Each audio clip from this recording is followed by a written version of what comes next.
जय यीशु। प्रवक्ता ग्रंथ अध्याय 15 वचन 21। उसने ना तो किसी को अधर्म करने का आदेश दिया, ना किसी को पाप करने की छूट। कुछ दिन पहले जब बाइबल पढ़ते समय में हमको ये वचन मिला, उसके ऊपर मनन करने के लिए कोशिश कर रहा था। उसने ना तो किसी को अधर्म करने का आदेश, ना किसी को पाप करने की छूट। जब मैं बच्चा था, प्रेयर करता था, तो कभी कभी मन में जैसे बचपनी आदत है, कुछ बुरी आदत को अपनाने की इच्छा था और एक साइड में प्रेयर भी करता था। प्रेयर करने के साथ साथ मन में ऐसे विचार था कैसे कुछ पाप, तो इसलिए मैं कभी प्रार्थना में प्रभु से कुछ पाप करने की छूट मांगता था। मतलब ये तो बाकी तो सब कर रहा है ना, बस एक। तो बाद में वचन जब मिलने पर हमको ये सोचने लगा, वचन बताता उसने ना तो किसी को अधर्म करने का आदेश दिया, ना किसी को पाप करने की छूट, एक्सेप्शन किसी को नहीं दिया है। इसको बारे में हमें समझने के लिए इसी ग्रंथ में, प्रवक्ता ग्रंथ में अध्याय 15 वचन 14 से लेकर, ईश्वर ने प्रारंभ में मनुष्य की सृष्टि की, उसे निर्णय करने की स्वतंत्रता दी। उसने अपने आज्ञाएं एवं आदेश प्रकट किए और मनुष्य पर अपनी इच्छा प्रकट की है। यदि तुम चाहते हो तो आज्ञाओं का पालन कर सकते हो। ईश्वर के प्रति ईमानदार रहना और तुम्हारी इच्छा पर निर्भर है। उसने तुम्हारे सामने अग्नि और जल दोनों रख दिए हैं। हाथ बढ़ाकर उनमें से एक का चुनाव करो। मनुष्य के सामने जीवन और मरण दोनों रखे हुए हैं। जिससे मनुष्य चुनता वही उससे मिलता है। वचन सुंदरता से हमारे सामने रख देता है। जब ईश्वर ने मनुष्य को बनाया, मनुष्य को दिए वो एक सबसे बड़ा एक आशीर्वाद है, ब्लेसिंग है, स्वतंत्रता, फ्रीडम ऑफ विल। स्वतंत्रता से ईश्वर ने मनुष्य को बनाया। इसलिए वचन में बताता है, यदि तुम चाहते तो आज्ञाओं का पालन कर सकते। मैंने तो आज्ञाएं दिया। हम बाइबल में उत्पत्ति ग्रंथ में मनुष्य का पतन, जो पहला पाप है, उसको मनन करने से भी हमको समझ में आएगा। ईश्वर ने बताया बगीचे के बीचों बीच का सारे पेड़ का फल खा सकते, लेकिन बीचों बीच का पेड़ का फल मत खाना। कुछ बात को रोक कर रखा, लेकिन बस आज्ञाएं दिया, लेकिन बांध कर नहीं रखा। इसलिए शैतान आकर हेवा को फुसला कर ले जाता है और पूछता है कि ईश्वर ने कुछ मना किया है, और उसके बाद विवाद करके लास्ट में जो मना किया है उसी को खाने के लिए शैतान प्रेरित करता है। इसलिए मनुष्य वहां पर भूल गया, ईश्वर ने हमको स्वतंत्रता दिया है, मना किया है, आज्ञा दिया है, साथ ही साथ स्वतंत्रता दिया है। ये ईश्वर की एक बहुत बड़ी आशीर्वाद है, छीन नहीं सकता। स्वतंत्रता को ईश्वर कभी भी छीनता नहीं है। मैं बोलूंगा एक ही समय में ईश्वर हमसे स्वतंत्रता छीन लेगा, और लास्ट मोमेंट है आपकी मृत्यु की घड़ी में।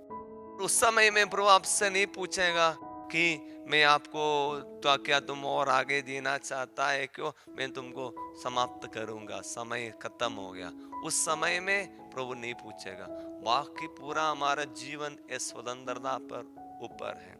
इसलिए वचन इस प्रकार समाप्त करता है, आपके सामने जीवन और मरण दोनों रखे हुए हैं। जिससे मनुष्य चुनता है वही उससे मिलता है।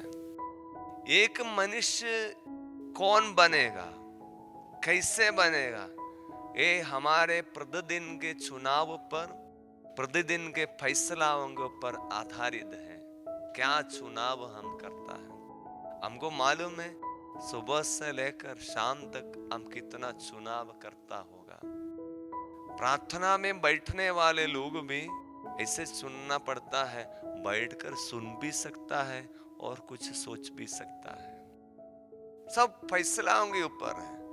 चुनाव के ऊपर है। इसलिए हमें ये जानना जरूरी है कि ईश्वर ने हमको एक चुनाव दिया है, ये स्वतंत्रता दिया है। जब हम जानवरों को देखने से, ये जानवर को ये स्वतंत्रता नहीं है। जानवर अपने फीलिंग के ऊपर, उसकी जो सोच के ऊपर, जो ऐसे ही वो उसका जो फीलिंग है उसके अनुसार चलता है।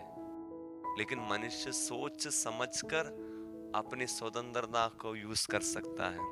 मैं एक दिन जैसे ये बाइबल का पाठ हमारे मिसा बलिदान के पूजन पद्धति में ये पाठ था, वो ये सामान्य सप्ताह में छठवां सप्ताह का, सामान्य सप्ताह का छठवां सप्ताह में एक रीडिंग था, पहला पाठ।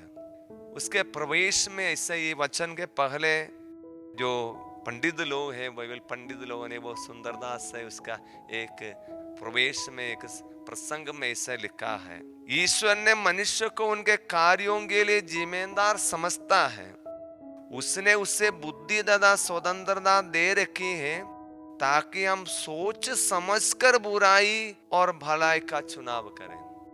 इसलिए स्वतंत्रता मतलब लोग बहुत सारे सोचता है आई एम फ्री, फ्रीडम मतलब लोग समझ आजकल स्वतंत्रता को बहुत गलत समझ कर रखा है।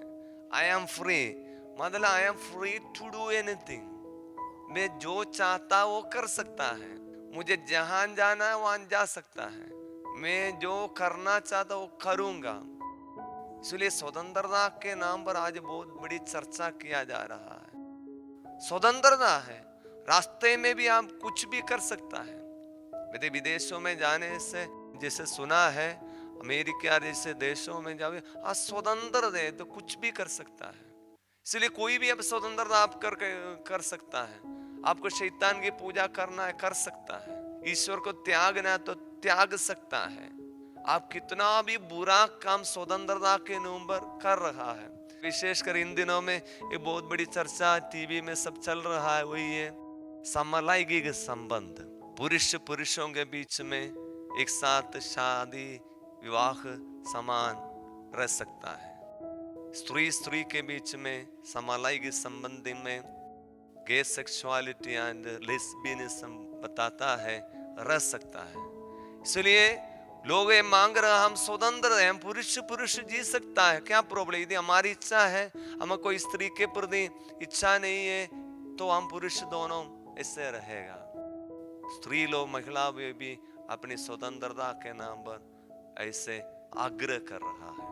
विदेशों में कई सरकार इसकी अनुमति दिया है, लेकिन इन दिनों में हमारे भारत में जो इसके ऊपर भी भारत में भी लोगों ने इससे पूछताछ किया कि हम स्वतंत्र कर सकता है इसलिए बोलकर, लेकिन भारत ने सुप्रीम कोर्ट ने इसकी फैसला मना किया है। ये भारत में ये ऐसे समलैंगिक संबंध अनुमति नहीं है। मतलब मनुष्य स्वतंत्रता के नाम पर कई कद तक कर सकता है, ऐसे हो जा, ऐसे समझदारी आया है।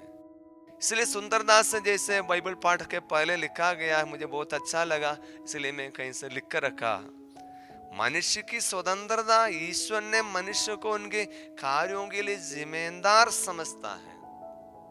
इसलिए स्वतंत्रता मतलब जिम्मेदारी है, जिम्मेदारी से लेना, यानी कि बाध्य से जबरदस्ती से कराना नहीं। आप स्वतंत्रता को जिम्मेदारी समझ लेना। बुद्धि तथा स्वतंत्रता दे रखी है ईश्वर ने मनुष्य को ताकि सोच समझकर बुराई और भलाई का चुनाव करें। सोच समझकर, अपने से नहीं, मतलब कोई बोला इसलिए मैं कर रहा नहीं। बुद्धि को, स्वतंत्रता में बुद्धि लाना बहुत जरूरी है। कभी कभी मनुष्य बहुत बड़े पढ़े लिखे होने के भी बुद्धि का काम नहीं करता है, बुद्धि इस्तेमाल कर रहा है नहीं कर रहा। इसके लिए एक सुंदर वचन है बाइबल में, हम देखते हैं रोमियो के पत्र अध्याय 1:22 में लिखा है, वे अपने को बुद्धिमान समझते हैं किंतु वे मूर्ख बन गए।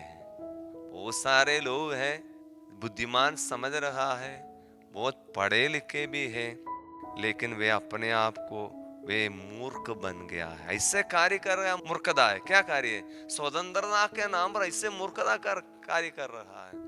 स्वतंत्रता के नाम पर जो भी करने के लिए सोचता है, ये स्वतंत्र है उसके लास्ट में बताता है।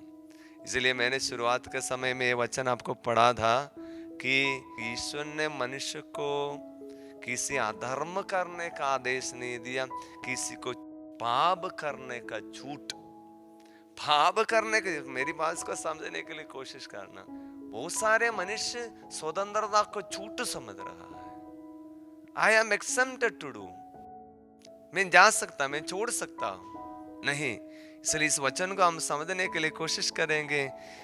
उसने ना तो किसी को अधर्म करने का आदेश दिया, ना किसी को पाप करने की छूट नहीं दिया है। ईश्वर ने किसी को पाप करने का छूट नहीं दिया, बस स्वतंत्रता मात्र दिया है। स्वतंत्रता क्यों दिया है? स्वतंत्रता बुद्धि का इस्तेमाल करके स्वतंत्रता से भलाई और बुराई दोनों के बीच को परख कर फैसला ले। ईश्वर की एक विशेषता है, वो ईश्वर कभी भी जबरदस्ती नहीं करता है। आप जो चाहे, आपको उनका आज्ञाओं का आपके सामने रखा गया है, यदि तुम चाहता है कर सकता है, जबरदस्ती नहीं। तुम्हारे सामने जीवन और मरण दोनों रखे हुए हैं, जिससे तुम चाहता है उसे तुम चुन सकता है। इसलिए हमारे जीवन, हम जो चाहता है, क्या चाहता है, हम जो स्वतंत्रता के नाम पर जो भी करेंगे वो चाहता है क्या, या ईश्वर क्यों चाहता है? बाइबल को पढ़ने से हमको समझ में आएगा। बाइबल के एक पन्ने में ही लिखा है ईश्वर की इच्छा ही है, ईश्वर की इच्छा, ईश्वर की मर्जी है। एक एक वचन इसमें ईश्वर की मर्जी है। जैसे माता पिता अपने बच्चों को कुछ बातें बोलता है, ये करना बेटा, नहीं तो ये नहीं करना बोलता है, उसी प्रकार है प्रभु ने भी हमें 10 आज्ञाएं दिया है कुछ बातें करने के लिए। उदाहरण से पहला आज्ञा से लेकर चौथी आज्ञा तक लिखा है करने के लिए। पांचवी आज्ञा से लिखा है नहीं हत्या नहीं करना, व्यभिचार नहीं करना, सारी बातें लिखा है नहीं करने का है। इसलिए प्रभु ने आज्ञा हमारे सामने रखा है, लेकिन आज्ञाएं हमारी इच्छाओं को, हमारी स्वतंत्रताओं का गलत इस्तेमाल नहीं करे। स्वतंत्र है बोलकर हम जो भी कर सकता है, इसको हम समझने के लिए कोशिश करेंगे। प्रवक्ता ग्रंथ अध्याय 15 वचन 21 को हम समझेंगे। प्रभु बोलता है स्वतंत्रता दिया है, लेकिन उसने ना तो किसी को अधर्म करने का आदेश नहीं दिया, ना किसी को पाप करने की छूट नहीं दिया है। हम प्रभु से आशीर्वाद मांगेंगे, यही है प्रभु की जब स्वतंत्रता के साथ ये भी वचन है, याद रखना, छूट नहीं दिया है। इसलिए हम बहुत सारे लोग हर चीज में छूट लेने वाला है। गिरजा से छूट लेंगे तो हम पूरी आज क्या, आज हम दूसरा काम करेंगे, नहीं तो हम प्रार्थना से छूट लेंगे, बाइबल पाठ से छूट लेंगे, हर चीज से छूट लेगा, एक्सेप्शन लेगा। हम प्रभु से प्रार्थना करेंगे, प्रभु ने हमें जो आदेश हमारे सामने रखे हैं, स्वतंत्रता भी दिया है, बुद्धि भी प्रभु ने दिया है। बुद्धि और स्वतंत्रता को मिलाकर सोच समझकर भलाई को करें और बुराई को छोड़े। ये आशीर्वाद हम प्रभु से मांगेंगे। प्रभु सबको आशीष दे, पिता पुत्र और पवित्र आत्मा के नाम पर, आमीन। जय यीशु।